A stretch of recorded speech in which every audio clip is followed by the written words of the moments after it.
पंचदान या ठिकाणी करावं लागतं। पंचदानामध्ये मग वेळ द्यावा लागतो, श्रम द्यावं लागतात, कौशल्य द्यावं लागते, बुद्धी द्यावं लागतं आणि सर्वात मोठं अर्थही द्यावं लागतं। अध्यक्ष असेल आणि ज्याला सामाजिक जाण आणि भान आहे आणि ज्याच्या घरामध्ये आई वडिलांचा तो वारसा आहे, असाच व्यक्ती या ठिकाणी चांगली संघटना आणि संस्था चालू शकतो, हा विश्वास आमच्या या सर्वांना होता। आणि म्हणून शोधदादांचं नाव अग्रक्रमानं या ठिकाणी आपल्या या लोकमंच अध्यक्ष म्हणून आलं आणि ते लोकमंच अध्यक्ष झाल्यापासून अनेक सामाजिक कार्यक्रम जे आहे या शहरामध्ये आपण सर्व राबवलेले आहेत।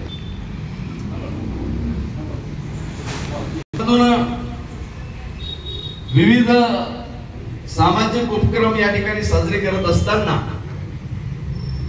आपल्या महापुरुषांच्या जयंती आणि पुण्यतिथ्या या ठिकाणी साजऱ्या झालेल्या आहेत। तद्वतच या शहरामध्ये शैक्षणिक सांस्कृतिक ज्या चळवळी आहे, या चळवळीमध्ये काम करणाऱ्या आणि ज्यांनी प्रावीण्य प्राप्त केलं विविध क्रीडा स्पर्धेमध्ये, अशा विद्यार्थ्यांचेही मोठ्या प्रमाणात या ठिकाणी सत्कार या लोकमंचच्या माध्यमातून झालेले आहेत।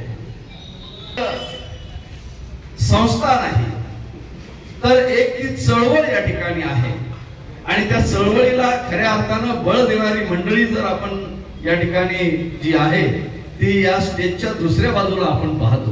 चळवळ ह्या जवळपास आता संपत आल्या, पण ही चळवळ जगली पाहिजे आणि ज्याच्यामध्ये वळवळ आहे तो चळवळ जगू शकतो आणि म्हणून ही वळवळ असलेली आणि खऱ्या अर्थानं या समाजाचं देणं लागणारी मंडळी या ठिकाणी आपण सर्व उपस्थित झालेला आहे। पुन्हा एक फार स्वागत करतो।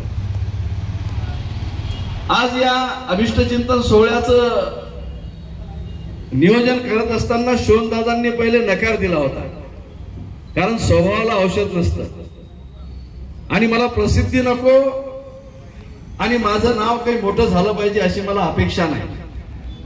मात्र दादा काम करणाऱ्या व्यक्तीचं नाव हे तसंच या समाजामध्ये मोठं होत असतं, त्याला कोणी मोठं करण्याचं काम नाही।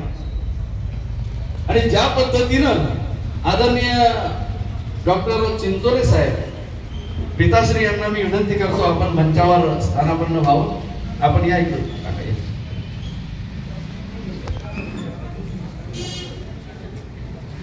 शोधदादा जसं एखाद्या झाडाला वाढण्यासाठी न्यूट्रिएंट्स लागतात, खत पाणी लागतं आणि ते झाड फुलतं, बहरतं आणि डवरतं, तसं चळवळीतल्या माणसाला हा लोकसमूह लागत असतो आणि लोकसमूहाचं जर तुम्हाला या ठिकाणी न्यूट्रिएंट्स खत पाणी मिळालं तर हे झाड अजून चांगलं बहरेल, फुलेल आणि समाजाच्या उपयोगी येईल। हा आमचा स्वार्थ या कार्यक्रमाच्या मागचा आहे हे या ठिकाणी सांगितलं। जबरदस्त।